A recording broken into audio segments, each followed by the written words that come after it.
Hey, everybody, sophomores, we are starting our next chapter on migration.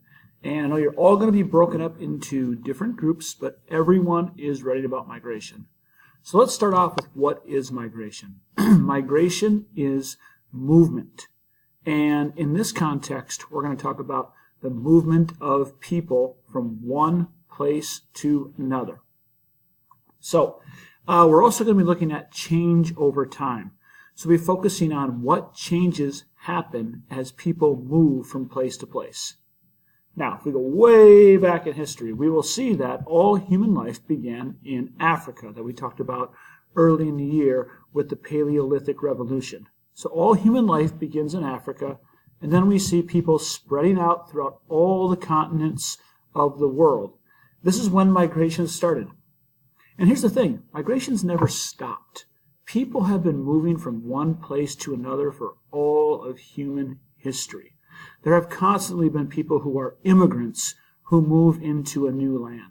It is a pattern over time that is a continuity, or a pattern over time that has continued throughout all of human history. So we can see it in the Paleolithic era. We can see it in the modern era with immigrants. Down here, we have an example of immigrants coming from Syria trying to find new homes to live in Europe because of safety. Sometimes people move for resources and opportunities. It's an economic reason. They move for resources, opportunity. Today we would call that often for better jobs. People will go from one country to another to move to get a better job. We see this with a computer programmer who might be from, let's say, India, moving to the United States. That would be migration. We would see this with someone from, in our country again, coming from Central America, coming to work here because they can make more money and send it back to their family.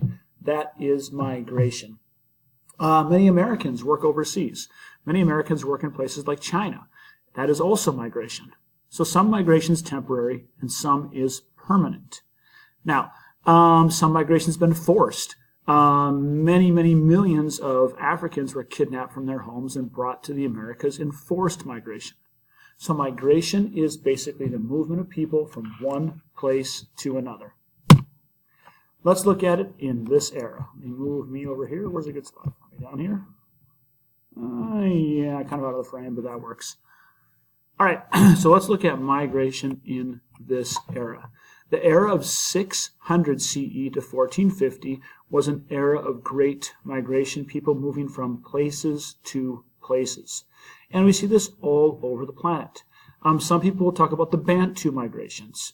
One group that originally started in basically Central to Western Africa, who moved down into Southern Africa and spread their language, their technology, and their ideas. These will form many new civilizations, be responsible for a lot of trade routes as well. These are the Bantu people, whose languages can still be heard in Africa to this day. We see Polynesian migrations, a huge migration in boats, of people moving from place to place, island to island. And yes, this is what the movie Moana was partly based on, were Polynesians who are moving from place to place in their life. We see migration with the Vikings. Here's an example here in Europe, of moving all throughout Europe and eventually even getting to the Americas, the first Europeans to get to the Americas before Columbus. So, movement of people expands with trade.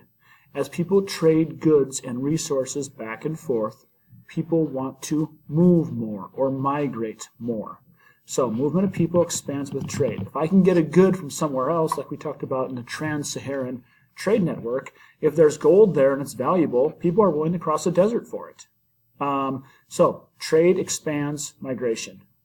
Also, during this era, nomadic people will rise and become powerful.